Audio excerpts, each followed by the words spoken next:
What is our goal? Lengo letu ni lipi?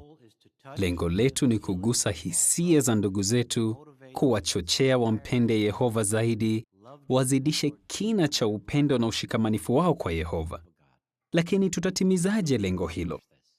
Let's read. Na tusome pamoja Luka 24 mstari wa 32. Luka sura 24 mstari wa 32. Hiki ndicho kichwa cha hotuba hii. Acheni tusome pamoja. Nao wakaambiana, je, mioyo yetu haikuwa ikiwaka alipokuwa akisema nasi barabarani, alipokuwa akitufungulia?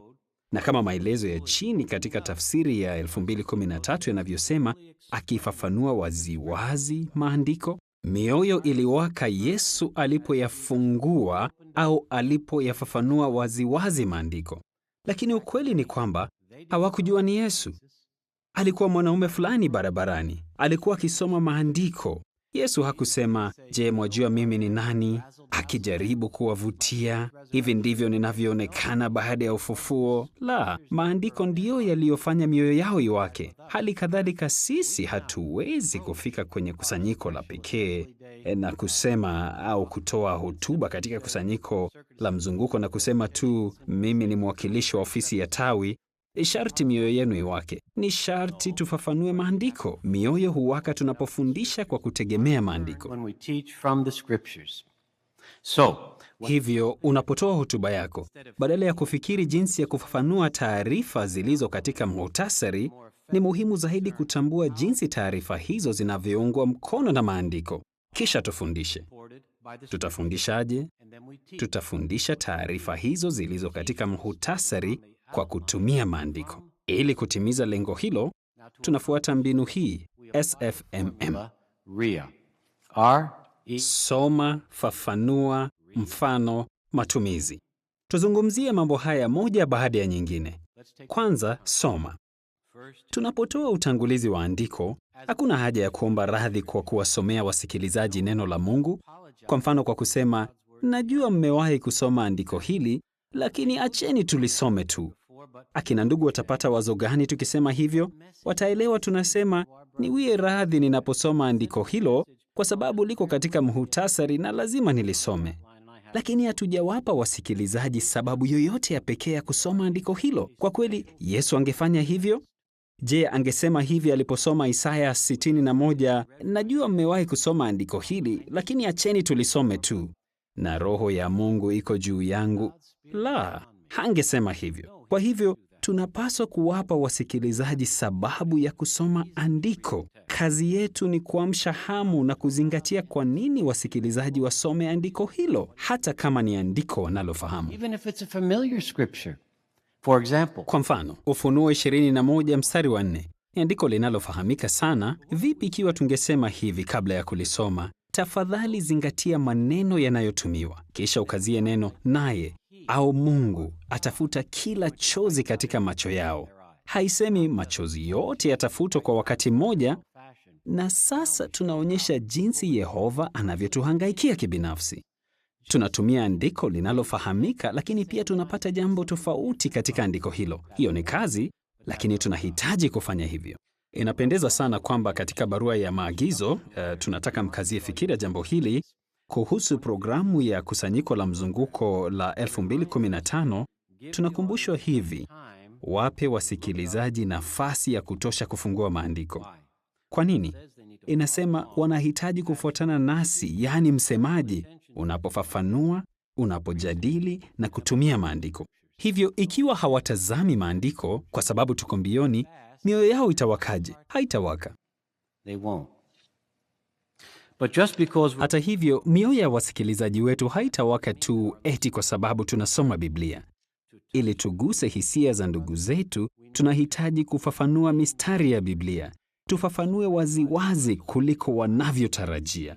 Ili kutimiza lengo hilo, na tuzingatie hoja namba 2. have to go to point number 2.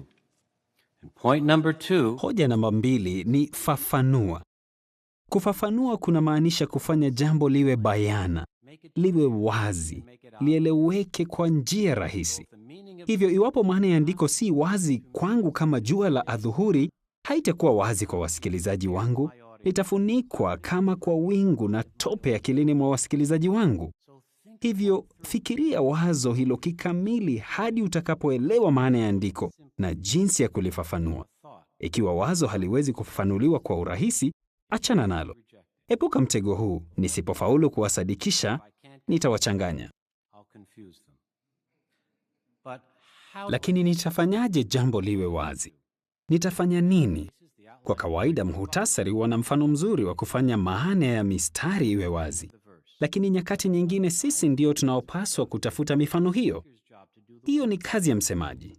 Tutafanya nini?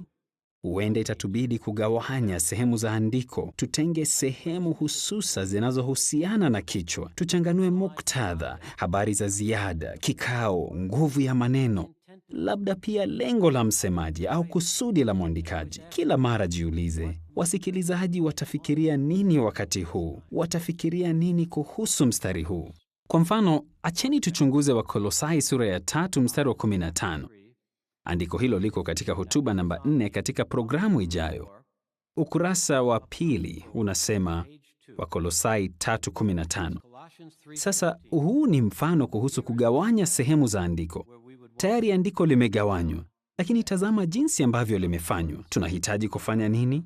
Panasema amani ya Kristo ni nini? Inatawala mioyoni mwetu jinsi gani? Kwa wasikilizaji inamaanisha nini kusema amani ya Kristo inatawala mioyoni mwao? Sasa ikiwa andiko halijagawanywa katika muhtasari, tunapaswa kuligawanya. Huo ni mfano unaoonyesha jinsi andiko limegawanywa katika muhtasari. Lakini ikiwa halijagawanywa katika muhtasari, ni jukumu letu kuligawanya. Basi tunahitaji kufanya nini? Utafiti. Fanya utafiti zaidi. Wape wasikilizaji mengi zaidi ya matarajio yao na mioyo yao itawaka. Kumbuka, hotuba nzuri hupenya ndani na kugusa mioyo. Hazigusi tu mambo kijuujuu. Tayari tumesoma inavyofaa, tumekazia mawazo muhimu katika mstari, tumefafanua, tumeweka wazi na tumefanya jambo lieleweke. Sasa hoja ya 3 ni mfano. Kusudi la kutoa mfano ni kuwasaidia wasikilizaji wako waelewe kwa undani zaidi na kuwasaidia waone waziwazi wazo unalozungumzia.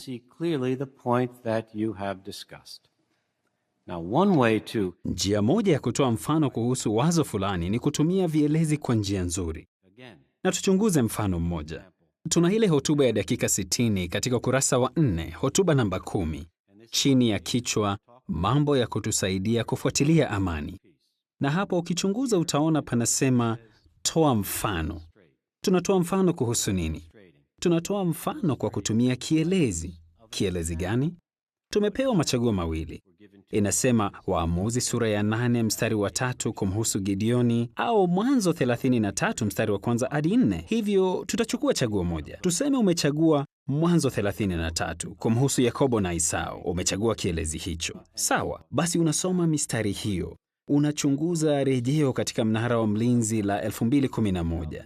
Unazungumzia kisa hicho na unasema Yakobo alifanya amani na Esau. Wasikilizaji wako wanasema sawa, lakini tayari tunajua hilo. Hujanifundisha chochote. Lakini vipi ikiwa tungetia uhai katika wazo hilo na kuwasaidia wasikilizaji kufikiri kwa njia ambayo hawakuwahi kufikiria mbeleni? Tutakuwa tumewasaidia kupenya ndani zaidi.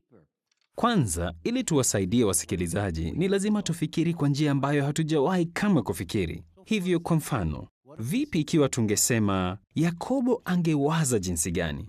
Labda aliwaza hivi: ni jambo la aibu kama nini machoni pa watu, mbele ya familia yangu, watumishi wangu, watoto wangu, kwamba niiname mbele ya mtu huyu asiye na shukrani, asiye wa kiroho. Kwa nini nitumie pesa nilizochuma kwa jasho na mali yangu kumpa zawadi na kumwomba msamaha? Kuomba msamaha? Kuomba msamaha kutafanya ionekane kwamba niliiba haki yake ya mzaliwa wa kwanza, ilhali niliinunua kihalali. Nilitia saini mapatano, nami nimetoka tu kushindana mweleka na malaika. Hilo linathibitisha nina kibali cha Yehova, wala si Esau. Hivyo tunafanya nini? Tunachora picha. Tunawasaidia kupiga picha akilini. Bila picha, hotuba zetu hazitafikia mioyo ya wasikilizaji wetu. Sasa tumesoma, tumefafanua, tumetoa mfano na hivyo kuwasaidia kuelewa kwa undani zaidi. Sasa umefika wakati wa matumizi. Kuonyesha matumizi. Matumizi hayahusu haki ya kuzaliwa, Yakobo alitambua kwamba amani hufunika kabisa hisia zozote za aibu. Ona sentensi, amani itafunika kabisa hisia zozote za aibu. Iko kwenye muhtasari. Lakini tumefanya nini? Tumetumia maandiko kufundisha habari iliyo katika muhtasari. Tumesoma andiko kisha habari kwenye muhtasari. Tulianza na andiko kisha tukatumia mfano kupenyeza zaidi hoja hiyo. Sasa tumewasaidia wasikilizaji kutambua kinachohitajiwa. Huenda umekumbana na hali kama ya Yakobo na Esau. Usiache wakisie.